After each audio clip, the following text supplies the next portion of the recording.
पता है तुम एक चीज़ नहीं समझ पाए हो, वो जो नसीब बदलने पर कादिर है वो जब चाहे इंसान के दिल को भी बदल देता है। और जो सूरज को मशरक़ की बजाय मगरिब से निकाल सकता है वो तुम्हारे लिए भी तो वसाइल पैदा कर सकता है ना।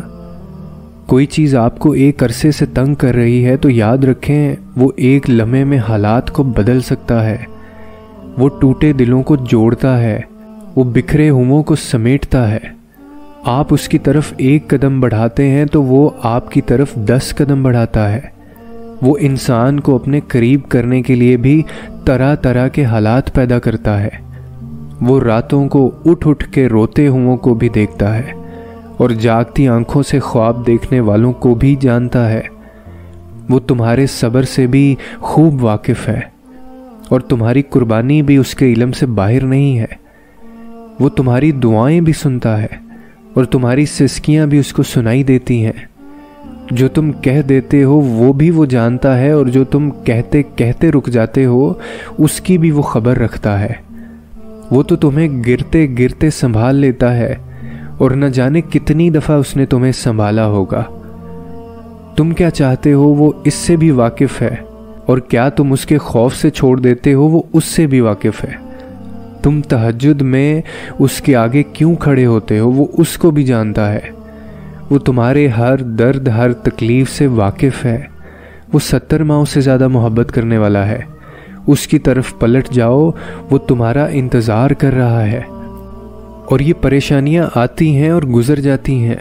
बहुत बहुत कठिन लम्हात आते हैं, गुज़र जाते हैं। आपने किसी भी लम्हे बस मायूस नहीं होना और सब्र और शुक्र से वक्त गुजारना है। ये ज़िंदगी बहुत प्यारी है, यकीन करें। हिम्मत करनी है, इस्तिकामत रखनी है। ये ज़िंदगी है, कभी कभी तंग हो जाती है, मगर आपने आसानी का इंतज़ार करना है। और हाँ, ये मशवरा नहीं, इल्तिजा है मेरी। कभी किसी इंसान के लिए अपनी ज़िंदगी बर्बाद नहीं करनी। अगर माजी में कुछ बुरा हुआ भी है तब भी आपने उस बर्बादी उस इंसान को जहन पे सवार नहीं करना है।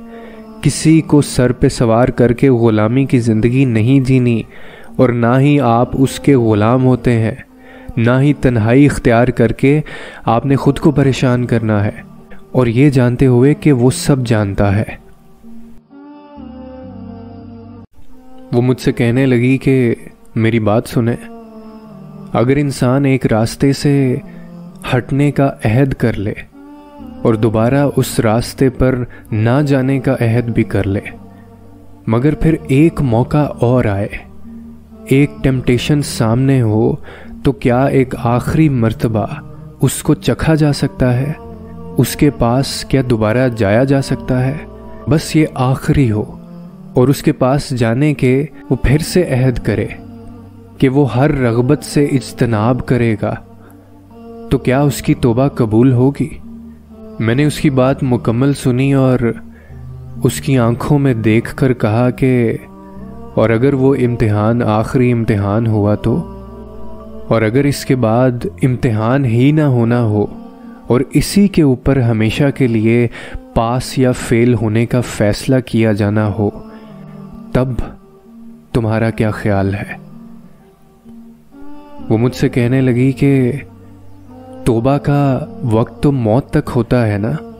मैं उसकी तरफ मुड़ा और कहने लगा, हाँ बिल्कुल, तौबा का वक्त तो मौत तक होता है, लेकिन इसकी आड़ में आप बार बार तौबा नहीं कर सकते। कुछ इम्तिहानात में सप्ली आ जाती है और कुछ को फेल करने की सूरत में कॉलेज से निकाल दिया जाता है, लेकिन कुछ इम्तिहानात एंट्री टेस्ट होते हैं, एक नए तर्ज ज़िंदगी में दाखिले का इम्तिहान। इनको फेल किया तो आप दाखिल ही नहीं होंगे। बाद में तौबा कर भी लें तो किसने गारंटी दी है कि तौबा कबूल भी होगी? उसने मेरी बात काटी और मेरा जवाब पूरा सुने बिना फिर से कहने लगी, अपनी ज़िंदगी की सबसे बड़ी ख्वाहिश सामने हो तो उसे कैसे छोड़ा जाए, आप ही बताएं। इतना बड़ा दिल कोई आखिर कहाँ से लाए?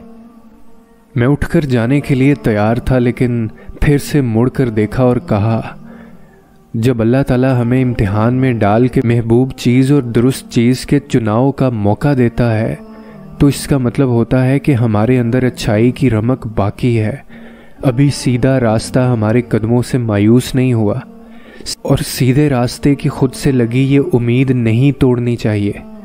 ایک طرف سے رزق نہیں آئے گا تو کسی دوسری طرف سے آ جائے گا، اتنا تو اچھائی کی طاقت پہ بھروسہ رکھو نا۔ وہ پھر سے بولی کہ اگر یہ دل پھر بھی نہ مانے تو میں نے تب اس کو ایک آخری جواب دیا اور چلا گیا۔ جانتے ہو وہ آخری جواب کیا تھا؟ کہ اگر تمہارا دل پھر بھی نہیں مان رہا تو سمجھ لو کہ خدا تم سے ناراض ہے، اب تمہیں اس کو راضی کرنا ہوگا۔